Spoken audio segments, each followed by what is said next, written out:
जय हिंद साथियों, ये है KGSIS का टेस्ट सीरीज यूपीएससी प्रीलिम्स 2026 का जनरल स्टडीज पेपर 1 का टेस्ट सीरीज है। एशियन हिस्ट्री है और करेंट अफेयर्स है जनवरी का। इसमें हम देखेंगे इसका सॉल्यूशन। ये पहला क्वेश्चन है, नौपाषाण स्थलों के संदर्भ में निम्नलिखित जानकारी पर विचार कीजिए। बोला है निम्नलिखित जानकारी पर विचार कीजिए। बोला है महागढ़ चावल की खेती के शुरुआत साक्ष्यों में से एक साक्ष्यों में से एक। ये महाराष्ट्र नहीं होगा, ये होगा उत्तर प्रदेश। ये उत्तर प्रदेश होगा तो ये गलती हो गया। ये बोला बुरजहोम लोगों के गर्तवास बनाए जम्मू और कश्मीर, ये सही है। और तीसरा है ये चिरंदा तांबे औजार का काफ़ी उपयोग बिहार, ये तो बिहार में है लेकिन इसमें कुछ गड़बड़ी है, इसको सुधार करना है, ये गलती हो जाएगा। और ये है तिलका लाकुट कान के वर्णन आभूषण कर्नाटका, ये सही है। तो इसमें से ये सही है, तो इसमें कर है उपयुक्त में से कितनी पंक्तियों में दी गई जानकारी सही सम्मिलित है। तो इसमें 2, ये सही है। यहाँ पर आ जाएंगे 2 नंबर क्वेश्चन में। 2 नंबर क्वेश्चन में देखेंगे चंद्रगुप्त मौर्य। बोला है चंद्रगुप्त मौर्य के बारे में निम्नलिखित कथनों पर विचार कीजिए। ठीक, तो देखिए यहाँ पर उन्होंने एक विशाल साम्राज्य स्थापित किया जिनमें आधुनिक भारत, उड़ीसा, बंगाल, उत्तर पश्चिम भारत और दक्कन के क्षेत्र में शामिल थे। ठीक, ये कथन 1 हो गया। कथन 2 कह रहा है वे स्पष्ट रूप से ये तो सही है, वे स्पष्ट रूप से एक निरंकुश शासक थे जिन्होंने सभी शक्तियां अपने हाथों में केंद्रित कर ली थी, ये भी सही है। उनका प्रशासन एक विशाल अस्थायी सेना द्वारा संचालित होता था, ये भी सही है। तो यहाँ पर देख सकते हैं कथन 2 और कथन 3 दोनों सही है और दोनों कथन की व्याख्या करते हैं, ये भी सही है। और यहाँ पर आ जाएंगे हम लोग, यहाँ पे क्वेश्चन नंबर 3 पे। ये तीसरा क्वेश्चन है, जॉर्वे संस्कृति के संदर्भ में निम्नलिखित से कौन सा या से कथन सही है। इसमें यह एक ताम्रपाषाण संस्कृति है, ये सही है। ये करता है बालाथल, गेलुंड, ओजियाना और पचमता इस संस्कृति के महत्वपूर्ण स्थल है, तो ये गलती हो जाएगा, ये नहीं है। ये पचमता ये नहीं है। यह मुख्यतः ग्रामीण बस्ती में स्थित है, यह मुख्यतः ग्रामीण बस्ती थी, बिल्कुल सही। तो यहाँ पर देख लीजिए, यहाँ पर 1 और 2 कहता नीचे दिए गए कूट का प्रयोग करके सही उत्तर चयन कीजिए, इसका ये सही है, 1 और 2। चौथा क्वेश्चन हम लोग क्वेश्चन नंबर 4 कर रहा है निम्नलिखित सिंधु घाटी सभ्यता स्थलों पर विचार कीजिए। पहले का कहता उपरोक्त में से कितने तटीय स्थल हैं। ठीक, तो इसमें देख नागेश्वर ये तटीय स्थल है, धोलावीरा ये भी तटीय स्थल है, सुरकोटदा ये नहीं है, लोथल ये भी नहीं है, तो ये दोनों गलती, ये दोनों सही हो गया। तो यहाँ पर ऑप्शन बी सही हो गया। क्वेश्चन नंबर 5 है निम्नलिखित युग्मों पर विचार करिए। यह यहाँ दिया है महत्वपूर्ण स्थल, यहाँ पुरातात्विक निष्कर्ष, यहाँ महत्वपूर्ण स्थल दिया है हड़प्पा, 6 अन्नागारों की 2 पंक्तियाँ, ये बिल्कुल सही है। दूसरा मोहनजोदड़ो विशाल अन्नागार, ये भी सही है। तीसरा चनहुदड़ो, ये चनहुदड़ो दे रहा है चावल की भूसी और दुर्ग, ये गलत है, ये मिलान गलत है, तो ये गलत हो जाएगा। लोथल दे रहा है अग्नि वेदिकाएँ, लोथल में दे रहा है अग्नि वेदिकाएँ, ये सही है। धोलावीरा दे रहा है अद्वितीय जल संचार प्रणाली, ये सही है। तो कर रहा है उपरोक्त में से कितने युग्म सही सम्मिलित है। यहाँ पर देखिए लिख रहा है सही सम्मिलित है, तो यहाँ पर केवल 4, ये भी 4 देखिए यहाँ पर। 5वां क्वेश्चन देखते हैं, सॉरी 5वां तो हम लोग देख लिए हैं। 6वां क्वेश्चन देखते हैं, सिंधु घाटी सभ्यता। बोल रहा है सिंधु घाटी सभ्यता इंडियन वैली सिविलाइजेशन की मान्यताओं और प्रथाओं के बारे में निम्नलिखित कथनों पर विचार कीजिए। तो यहाँ पर देखेंगे हम, इंद्र, सोम और अग्नि सिंधु घाटी सभ्यता इंडियन वैली सिविलाइजेशन के दौरान सबसे महत्वपूर्ण देवता थे,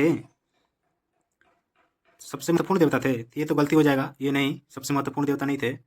और दूसरा होगा सिंधु घाटी के लोग पीपल के पेड़ और जानवरों को पवित्र मानते थे। बिल्कुल सही है, ये मानते थे। और तीसरा है सिंधु घाटी के लोग मृत्यु के बाद जीवन में विश्वास करते थे। ये भी सही है। तो यहाँ पर देखिए ऑप्शन ये भी सही लगा हुआ है। कथन निम्नलिखित में से कौन से कथन सही है? सही है तो कथन केवल 2 और 3। यहाँ पर देखिए 2 और 3 दिया गया है। यहाँ पर देखते हैं 7वां क्वेश्चन। यहाँ पर 7 नंबर क्वेश्चन देखते हैं। तीसरी सहस्राब्दी ईसा पूर्व, बोला तीसरी शताब्दी ईसा पूर्व के मेसोपोटामिया ग्रंथों के संदर्भ में जिसमें व्यापार संबंधों का उल्लेख है निम्नलिखित युग्मों पर विचार कीजिए। प्राचीन व्यापारी क्षेत्र यहाँ पर दिया है, प्राचीन व्यापारी क्षेत्र दिया है, यहाँ पर दिया है वर्तमान स्थल। इसमें प्राचीन व्यापारी क्षेत्र और वर्तमान स्थल दिया है। पहला है मेलुहा यानी सिंधु क्षेत्र, ये बिल्कुल सही है। और दूसरा है मगन ओमान, ये भी सही है। और तीसरा है दिलमुन, ये दिया है फारस की खाड़ी में बहरीन, ये भी सही है। तो यहाँ पर ऑप्शन हो जाएगा 1, 2 और 3, ये डी नंबर ऑप्शन हो जाएगा, ये भी सही है। 8 नंबर क्वेश्चन देखते हैं हम लोग। 8 नंबर क्वेश्चन कहता है सिंधु घाटी सभ्यता इंडियन वैली सिविलाइजेशन के लोगों के संदर्भ में निम्नलिखित कथनों पर विचार कीजिए। कहता है वे मुख्य रूप से गेहूं, जौ, सरसों, गन्ना उगाते थे। ये मुख्य रूप से गेहूं, जौ, सरसों और गन्ना उगाते थे 8 नंबर क्वेश्चन में, नहीं, ये गलती है। इसका दूसरा कथन कर रहा है उनके द्वारा संकाय ढलाई की कला का व्यापक पैमाने पर अभ्यास किया जाता था। ये बिल्कुल सही है। और ये कह रहा है इस समय की मुहरों में आमतौर पर बैल, हाथी, बाघ, शेर और बकरी सहित विभिन्न प्रकार के जानवरों के चित्र अंकित होते थे। ये नहीं, ये गलती है। तो ऑप्शन केवल 1 हो जाएगा। तो कहता है यहाँ पर देख लीजिए उपरोक्त कथनों में से कितने सही है? तो यहाँ केवल 1। 9 नंबर क्वेश्चन देखते हैं। 9 नंबर क्वेश्चन कहता है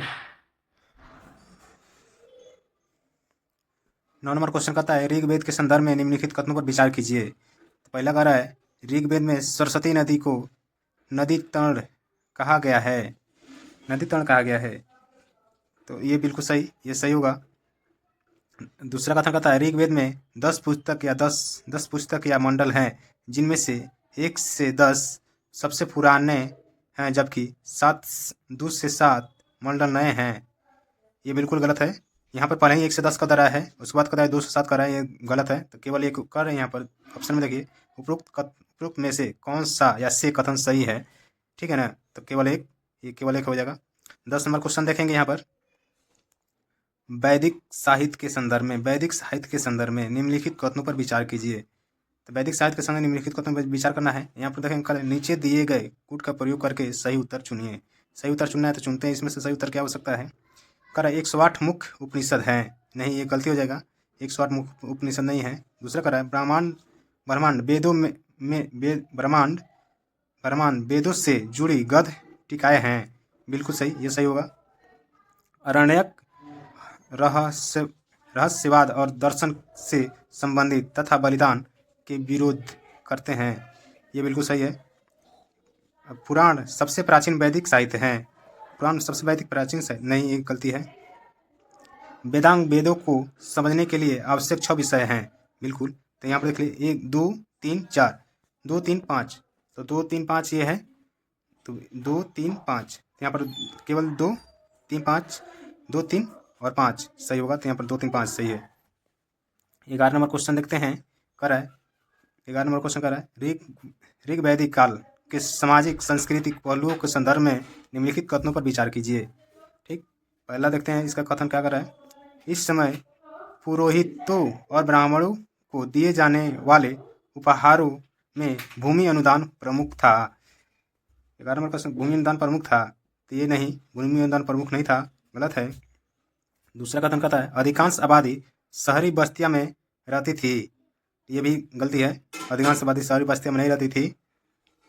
तीसरा 11 का कथन 3 देखते हैं। कह रहा है ऋग्वैदिक काल में काले और लाल और चित्रित भांडों का उपयोग व्यापक था। बिल्कुल सही है। चौथा कथन कहता है 11 नंबर का महिलाओं को सभा में भाग लेने की अनुमति और वे अपने पतियों के साथ बलि भी दे सकती थी। बिल्कुल सही, ये भी सही है। तो यहाँ पर देखिए कहता है उपयुक्त कथनों में से कितने सही है। तो यहाँ पर दे रहा है केवल दो ये सही है। हम देखते हैं 12 नंबर क्वेश्चन देखते हैं। 12 नंबर क्वेश्चन ये है उत्तर वैदिक काल के संदर्भ में निम्नलिखित कथनों पर विचार कीजिए। बोला इस काल में जनजातीय समूहों के बीच युद्ध मुख्यतः गायों के लिए लड़े जाते थे। तो ये नहीं, ये गलती है। दूसरा कथन कहता है 12 नंबर दूसरा कहता है राजा के पास एक अस्थायी सेना थी। नहीं, ये गलती है। उत्तर वैदिक काल तीसरा कथन कहता है उत्तर वैदिक काल में महिलाओं की स्थिति कमजोर हुई। तो बिल्कुल ये कमजोर हुई। तो यहाँ पर 12 का उपयुक्त में कितने कथन सही है? तो केवल 3 यहाँ पर हो गया। 13 नंबर क्वेश्चन देखते हैं। यहाँ पर देख लीजिए 13 नंबर क्वेश्चन ऋग्वैदिक धर्म के संबंध में निम्नलिखित कथनों पर विचार कीजिए।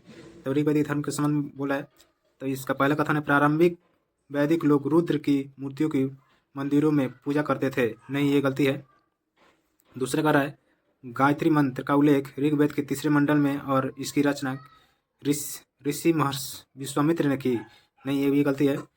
और नहीं, ये सही है, सॉरी, ये सही है। और तीसरा कह रहा है अग्निदेव में सबसे महत्वपूर्ण देवता थे। अग्निदेव सबसे महत्वपूर्ण देवता थे। नहीं, ये गलती है। तो यहाँ पर देख लीजिए दे रहा है उपरोक्त में से कौन सा जैसे कथन सही है? तो केवल तीन सही है।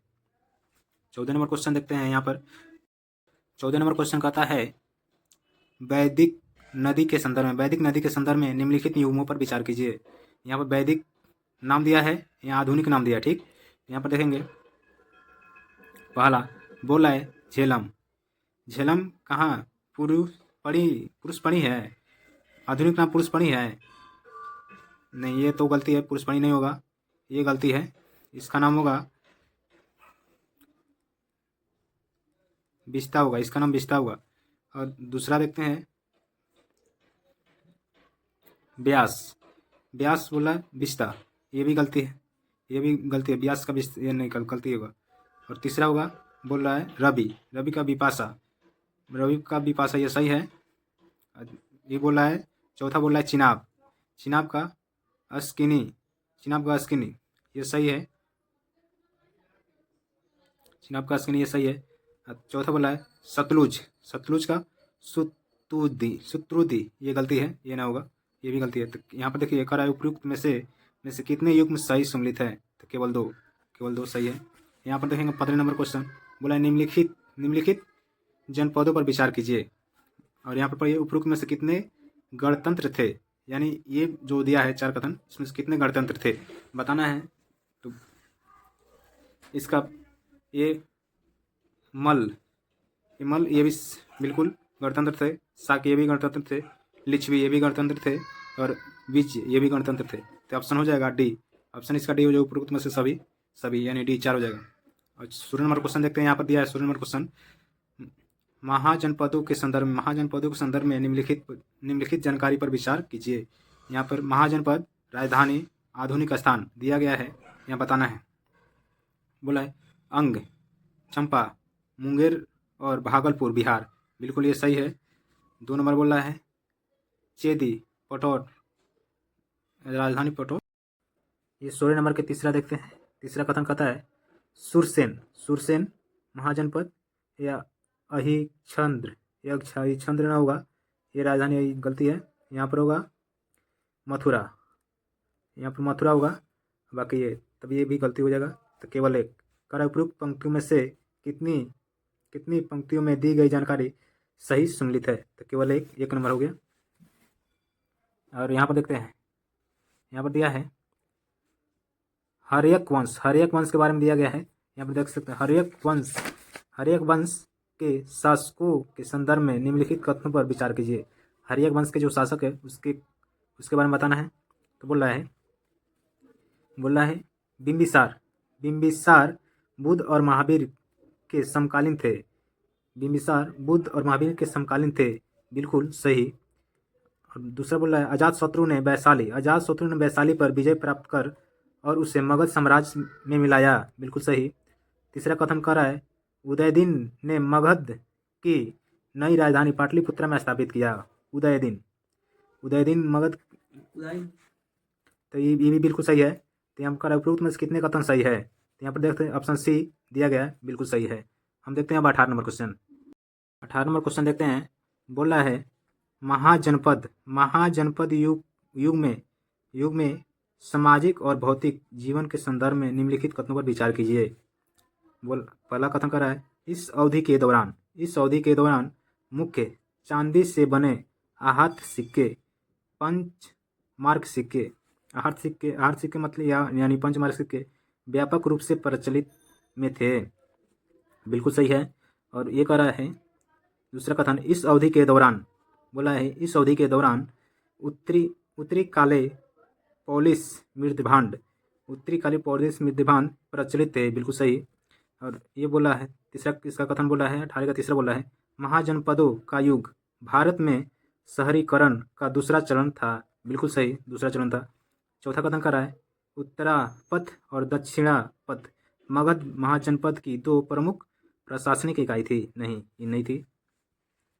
कर रहा है ये आंसर में कर रहा है उपरोक्त में से कितने कथन सही है? तो यहाँ पर हो जाएगा, यहाँ पर देख लीजिए 1 2 3, लेकिन यहाँ पर हो जाएगा केवल तीन आंसर सही हो जाएगा। यहाँ पर 19 नंबर क्वेश्चन देखते हैं। बोला है प्राचीन भारत के संदर्भ में निम्नलिखित युगों पर विचार करिए। यहाँ सब दिया है, यहाँ विवरण दिया है, इसको बोला है उपरोक्त, यहाँ पर देखिए उपरोक्त युगों में से कितने युग में सही सम्मिलित है? तो यहाँ पर सही सम्मिलित देखना है, ठीक है। 19 नंबर का, तो 19 नंबर का देखते हैं। यह बोला है बलि साधक इसका बिना करना इसके कर संग्रह करता, बिल्कुल सही, ये सही है। दूसरा बोले सत्ता मना व्यापारी की गली, ये गलती है। तीसरा है आयुक्त बोला है राज अधिकारी, बिल्कुल। चौथा बोला है बेसास यानी पंचमार्क सिक्के का प्रकार, बेसास यानी पंचमार्क सिक्के का प्रकार, बिल्कुल सही। तो पांचवा बोला है कमिकास यानी सीसा शुल्क अधिकारी, नहीं ये गलती है। यहाँ पर देखिए 1 2 3 सही है, 1 3 4 यानी तीन को सही है। यहाँ पर उपरोक्त में से कितने युग में सही सम्मिलित है? तो यहाँ पर केवल 3, यहाँ पर देखिए केवल 3 सही है। अब देखते हैं इसका कथन कर रहा है 20 नंबर कथन कर रहा है। पहला कथन उसने अपनी राजधानी कन्नौज स्थानांतरित की, बिल्कुल सही है। ये कर रहा है दूसरा कथन कर रहा है 20 नंबर का उसने पुलकेशिन द्वितीय को हराकर अपना राज दक्षिण भारत में विस्तृत किया, ये नहीं किया, बिल्कुल गलत है। तीसरा क्वेश्चन कर रहा है 20 का तीसरा कर रहा है चीनी यात्री फहयान ने अपने शासनकाल के दौरान किया, नहीं ये भी गलती है। चौथा कर हरिसेन उनके दरबारी कवि थे, नहीं ये नहीं होगा। ये पांचवा कर रहा है कथन उसे गौड़ वंश के राजा संसाक के विरोध का सामना करना पड़ा, बिल्कुल सही। पांचवा कर रहा है उसका प्रशासन काफ़ी हद तक सामंती और विकेंद्रित था, बिल्कुल सही। तो यहाँ पर उपरोक्त में कितने कथन सही है? तो यहाँ पर 3 1 2 3 को सही है, 1 4 और 6, यहाँ पर केवल 3 सही हो गया। देखते हैं 21 नंबर का क्वेश्चन। 21 नंबर क्वेश्चन कर रहा है मौर्य काल के शासन के संबंध में निम्नलिखित कथनों में से कौन सा कथन सत्य है? तो 21 नंबर क्वेश्चन देखते हैं। और इसका कथन पहला कथन कर रहा है मौर्यों की राजधानी पाटलिपुत्र का प्रशासन 4 समितियों द्वारा संचालित किया जाता था, तो ये नहीं, ये गलती है। दूसरा कथन कर रहा है सशस्त्र बलों का प्रशासन 6 समितियों में विभाजित किया जाता था, तो बिल्कुल सही। और तीसरा कथन कर रहा है राज्य को खनन शराब की बिक्री हथियारों के निर्माण आदि में एकाधिकार प्राप्त था, बिल्कुल सही है, प्राप्त था। और ये चौथा कथन कर रहा है किसानों से वसूला जाने वाला कर उसकी उपज का 1/3 होता था। बिल्कुल सही। एक कर का 1/3 होता था, नहीं ये गलती है, 1/3 नहीं होता था। पाँचवा कर है, और जिन लोगों को राजा द्वारा सिंचाई सुविधा प्रदान की गई थी उन्हें इसके लिए भुगतान करना पड़ता था। तो बिल्कुल सही। यहाँ पर देखिएगा तो 3 गो सही है, 1 2 3, 3 गो सही है। तो यहाँ पर देखिए बोला नीचे दिए गए कोड का प्रयोग करके सही चयन कीजिए। तो यहाँ पर 2 3 5, यहाँ पर देखिए 2 3 5 सही है, तो 2 3 5 दिया गया। अब देखते हैं हम लोग, ये 21 नंबर क्वेश्चन है। 22 नंबर क्वेश्चन देखते हैं। 22 नंबर क्वेश्चन कर रहा है, अशोक के शिलालेखों के बारे में निम्नलिखित कथनों पर विचार कीजिए। तो बोला अशोक नाम बृहद शिलालेख की प्रतियों में आता, लघु शिलालेख में नहीं है। लघु शिलालेख में नहीं है, बिल्कुल सही नहीं है। दूसरा अगर अशोक द्वारा अपनाई गई देवनामिया या देवताओं को प्रिय उपाधियों द्वितीय नहीं थी, बल्कि उनके पूर्वजों भी इसे अपनाया था। नहीं, ये गलती है। और उपयुक्त में से कौन सा या से कथन सही है? तो बोला केवल 1, एक सही है, तो एक सही हो गया। अब हम देखते हैं 23 नंबर क्वेश्चन। 23 नंबर क्वेश्चन देखिए, अशोक के शासनकाल के बारे में निम्नलिखित कथनों पर विचार कीजिए। बोल रहा है अशोक ने द्वितीय बौद्ध संगीति का आयोजन किया। नहीं, द्वितीय बौद्ध संगीति का आयोजन अशोक ने किया।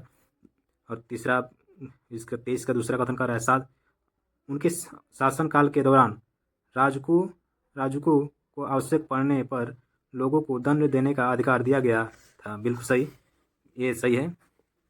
इसका दूसरा कथन सही है। तो उपरोक्त में से कितने कथन सही है? कथन सही सम्मिलित है, तो यहाँ पर केवल एक, यहाँ पर 2 ऑप्शन बी सही है। हम यहाँ पर देखेंगे 24 नंबर क्वेश्चन। कौन सा शिलालेख शिकारियों और मछुआरों के बीच अशोक की नीति की सफलता का प्रकाश डालता है, जिन्होंने पशु हत्या त्याग आदि और एक अस्थायी कृषि जीवन शैली को अपनाया? तो यहाँ पर होगा ये निगाली सागर शिलालेख, ये गलती होगा, नहीं होगा। ये रूमी नदी शिलालेख, ये भी गलती हुई, नहीं होगा। ये सत्रित शिलालेख, ये भी नहीं होगा। कंधार शिलालेख, बिल्कुल कंधार शिलालेख होगा। और ये हम 24 देख लिए, 25 देखते हैं। 25 नंबर का निम्नलिखित युगों पर विचार करिए। अशोक के स्तंभ शिलालेख यहाँ पर दिया गया है, यहाँ विशेषता दिया गया है। ठीक, 25 नंबर क्वेश्चन तो देखते हैं 25 नंबर क्वेश्चन को। प्रथम स्तंभ शिलालेख राजकों को कर्तव्य और जिम्मेदारियों का निर्धारण,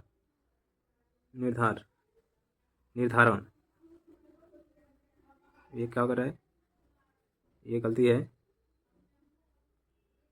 है, दूसरा कर रहा है चौथा स्तंभ आदेश पशु हत्या पर प्रतिबंध, ये भी गलती है। पांचवा कर रहा है तीसरा कथन, 25 का तीसरा कर रहा है पांचवा स्तंभ आदेश सामाजिक साहित्य निर्धारण,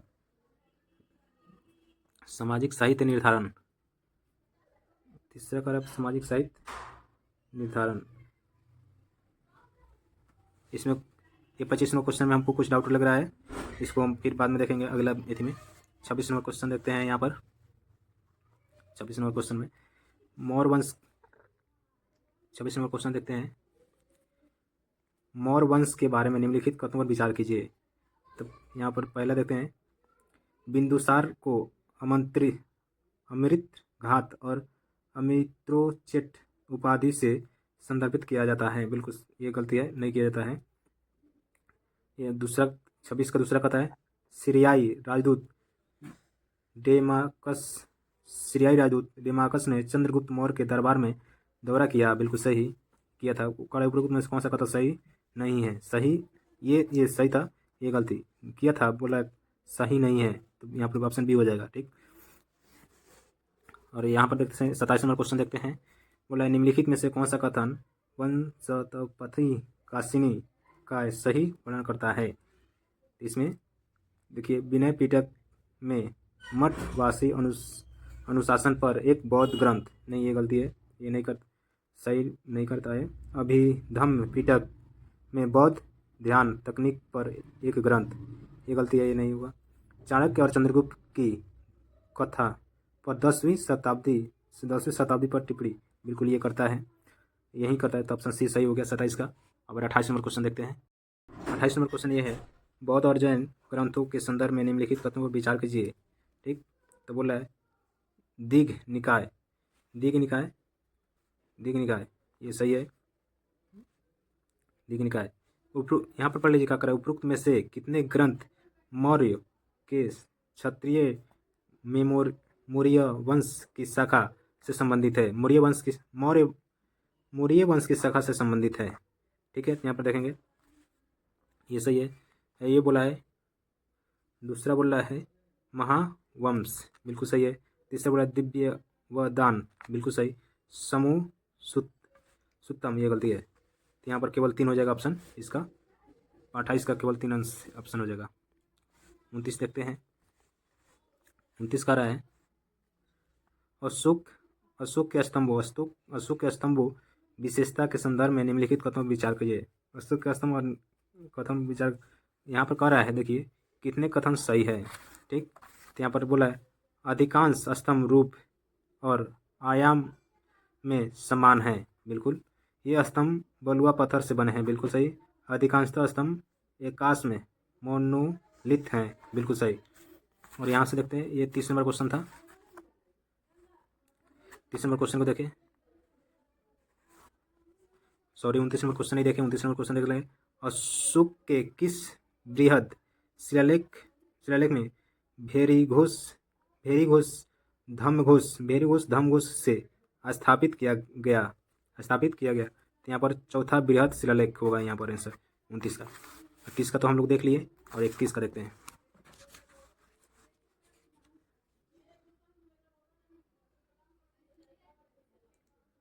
इकतीस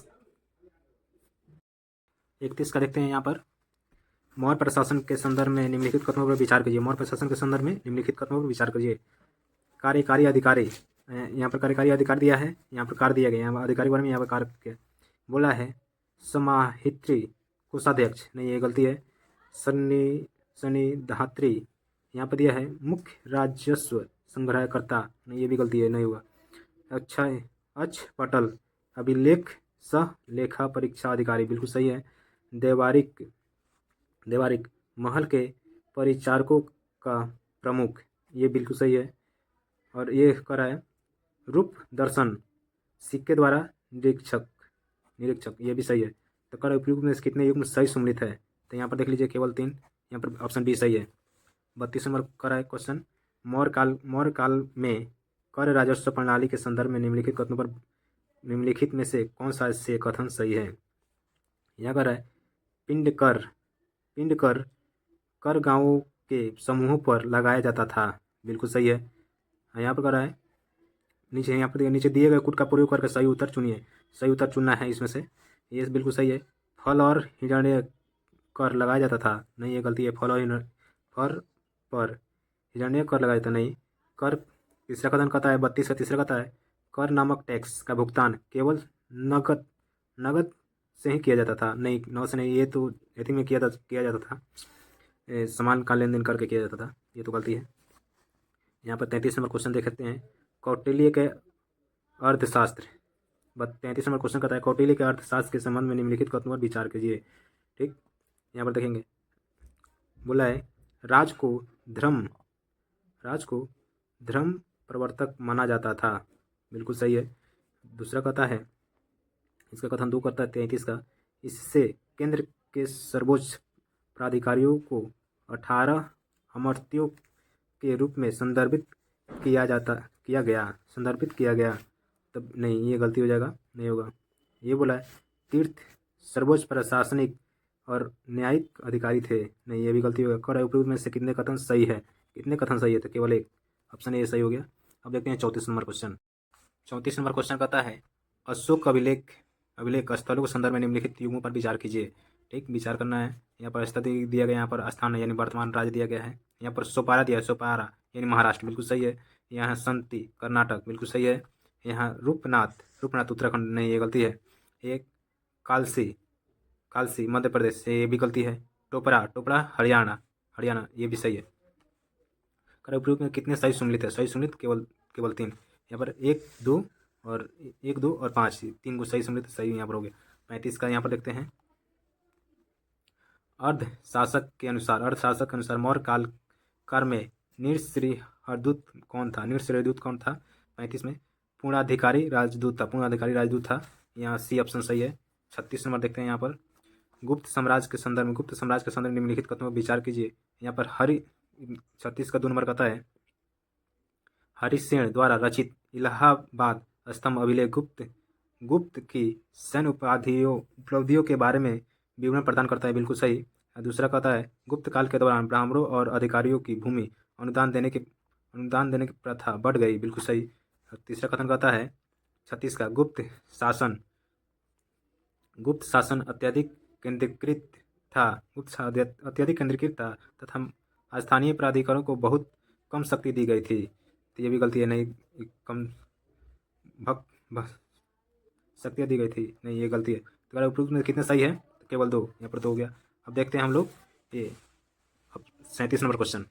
37 नंबर क्वेश्चन करता है शक वंश के बारे में निम्नलिखित कथनों पर विचार कीजिए। तो बोला है शक ने भारत में इंडो ग्रीक की तुलना में बहुत बड़े क्षेत्र पर नियंत्रण किया, बिल्कुल सही, नियंत्रण किया।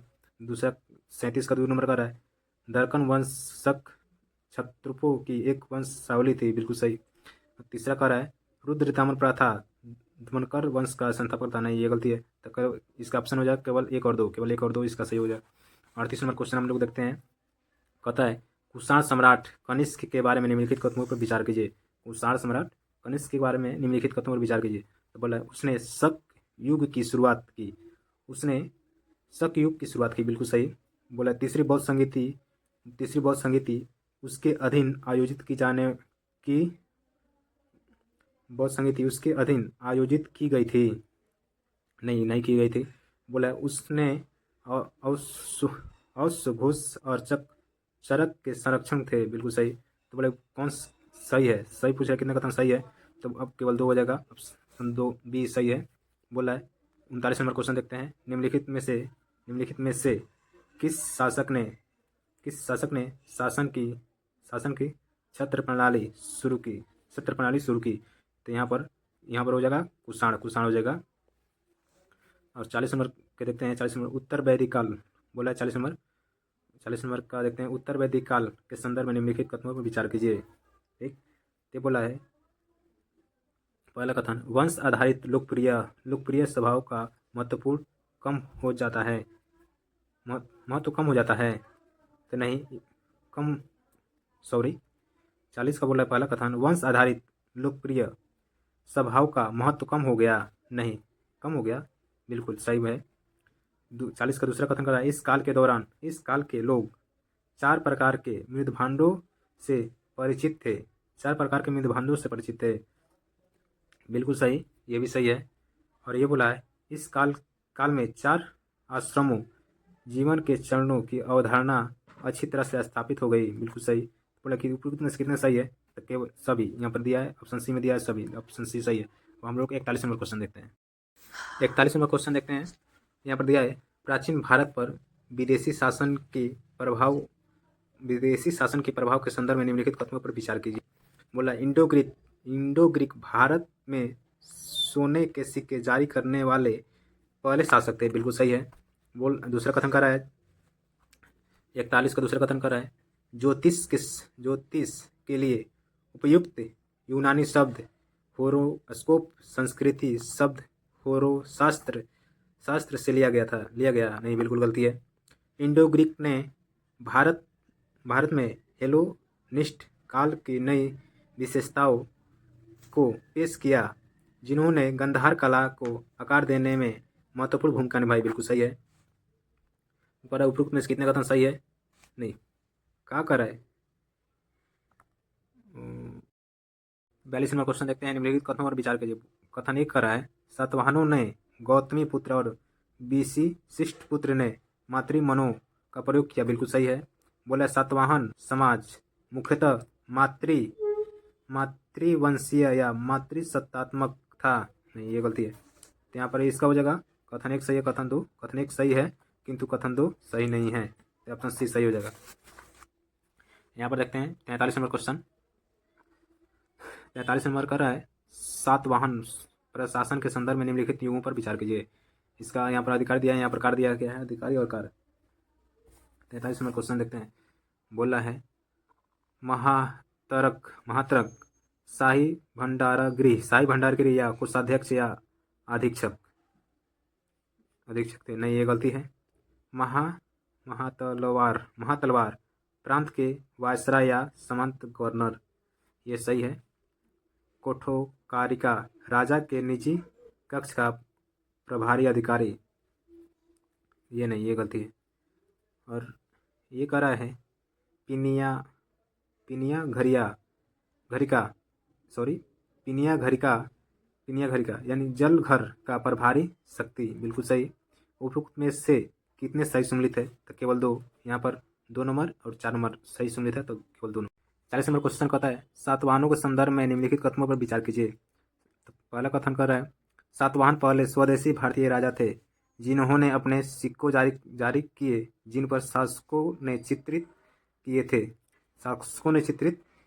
थे, बिल्कुल सही है, ये चित्रित किए थे। और ये बोला है, इसका दूसरा कथन देखते हैं। उन्होंने कणों को हराकर मध्य भारत में कुछ हिस्से में अपनी सत्ता स्थापित की, बिल्कुल सही। तीसरा कथन 44 का तीसरा कथन कर रहा है उन्होंने ब्राह्मणवादी परंपराओं को वैदिक धर्म को पुनः जीवंत किया और बढ़ावा दिया, बिल्कुल सही।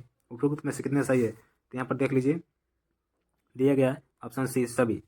45 नंबर क्वेश्चन देखते हैं। यहाँ पर सातवाहन वंश के संदर्भ में निम्नलिखित कथनों पर विचार कीजिए। तो बोला है सातवाहनों की राजभाषा प्राकृत लिपि ब्राह्मणी थी, नहीं ये गलती है। दूसरा कथन कर 45 का गाथा सताई का प्रसिद्ध संस्कृत ग्रंथ है जिसकी रचना इस वंश के राजा हाल द्वारा की गई थी, बिल्कुल सही है। कर उपयुक्त कथनों में से कितने कथन सही नहीं है? ये तो सही था, ये गलती है। तो कौन सही नहीं पूछ रहा था ना, तो ये तो सही है, ठीक। और ये गलती है, बोला सही नहीं है, ये तो नहीं है, ये नहीं है, ये सही है। तो ऑप्शन बी ऑप्शन हो जाएगा। तो ऑप्शन 45 नंबर का बी ऑप्शन सही है। अब हम लोग देखते हैं 46 नंबर क्वेश्चन कर रहा है, देख लिए 46 नंबर। दक्षिण भारत में महापाषाण काल संस्कृत के संदर्भ में लिखित कथनों पर विचार कीजिए। 46 का कथन एक देखते हैं। यह काल दक्षिण भारत में लौह उपयोग के पूर्ण विकास से चिन्हित है, बिल्कुल सही है। दूसरा कह रहा है दक्षिण भारत में महापाषाण काल के बाद संगम युग आया था, बिल्कुल सही। तीसरा कह रहा है दक्षिण भारत में महापाषाण संवाधान सिंधु गंगा के मैदानों में महापाषाण संवाधानों की तुलना में काफ़ी कम है, तो ये गलती है। तब उपरोक्त में से कितने सही हैं? तो केवल 2 सही है, तो 2 सही। 47 नंबर क्वेश्चन कर रहा है दोस्तों, यहाँ पर देखते हैं संगम युग के संदर्भ में निम्नलिखित कथनों पर विचार कीजिए। तो पहला है प्रारंभिक संगम ग्रंथ गंगा और सोन नदी से परिचित हैं, बिल्कुल सही है। दूसरा कथन कर रहा है संगम शब्द तमिल कवियों की एक सभा या बैठक को संदर्भित करता है, ये भी बिल्कुल सही है। और दूसरा कह रहा है संगम साहित्य मुख्य रूप से भगवान विष्णु की प्रथाओं का संग्रह है, नहीं गलती है। एक है चौथा, इसका 47 का चौथा करा है अगतिमय तमिल व्याकरण पर पहली बार पुस्तक थी, बिल्कुल सही है। यहाँ पर उपरोक्त में से कितने सही है? सही पूछ रहा था केवल 3, यहाँ पर 3 सही है। यहाँ पर देखिए 1, 2 और 4, 3 सही है, तो यहाँ पर 3 सही हो गया। 48 नंबर क्वेश्चन यहाँ पर देखिए निम्नलिखित में से कौन सा संगम साहित्य का कार्य तमिलनाडु का पांचवा वेद माना जाता है? यह यहाँ होगा तिरुकुरुलर, यहाँ पर ए नंबर एक्शन होगा, ऑप्शन ए सही है, तिरुकुरुलर। 49 नंबर देखते हैं। 49 नंबर का संगम साहित्य के बारे में निम्नलिखित कथनों पर विचार कीजिए। संगम साहित्य के बारे में निम्नलिखित कथनों पर विचार करना है, कर रहा है, यहाँ पर पढ़ लीजिए। उपरोक्त कथनों में से कौन सा से सही है? ठीक, यहाँ बोला तमिल लोगों को जीवन और संस्कृति का वर्णन करने वाले कथात्मक ग्रंथों को किलकनाकू कहा जाता है, नहीं गलती है। दूसरा बोल रहा है तमिल लोगों के जीवन और संस्कृति का वर्णन करने वाले शिक्षाप्रद शिक्षाप्रद कार्यों का मेलकनुक कहा जाता है। ये भी गलत है। तो 49 नंबर का ये भी गलत है। तो यहाँ पर होगा न तो एक न तो दो, न तो एक न तो दो। यहाँ पर ऑप्शन डी सही है। ठीक, 50 नंबर का देखते हैं। बोल रहा है संगम युग में सामाजिक, आर्थिक और सांस्कृतिक पैटर्न के संदर्भ में निम्नलिखित युगों पर विचार कीजिए। यहाँ पर 3S यानी इकोजोन, यहाँ विवरण, यहाँ पर इकोजोन दिया है, विवरण दिया है। तो हम लोग देखेंगे 50 का एक देखते हैं। यहाँ पर पहला दिया है कुरुंजी पहाड़ी क्षेत्र, बिल्कुल सही है। और यहाँ पर दूसरा दिया है पलाई आर्द्र भूमि, नहीं गलती है। तीसरा दिया है मुल्लाई शुष्क क्षेत्र, ये भी गलती है। मरुदम मधुर, इसका विवरण दिया है चारागाह भूमि, ये भी गलती है। यहाँ पर दिया है निटल समुद्री तट, बिल्कुल सही है। तो यहाँ पर 1 और 5 सही है। तो उपरोक्त में से कितने सही सम्मिलित है? तो केवल 2। तो 50 का 2 हो गया। दोस्तों वीडियो अच्छा लगेगा तो लाइक, सब्सक्राइब और शेयर करिएगा, और एक प्यारा सा कमेंट भी कर दीजिएगा, ताकि हमारा भी मोटिवेशन बने और ऐसा ही वीडियो आपके साथ मैं लेके आऊँ। जय हिंद।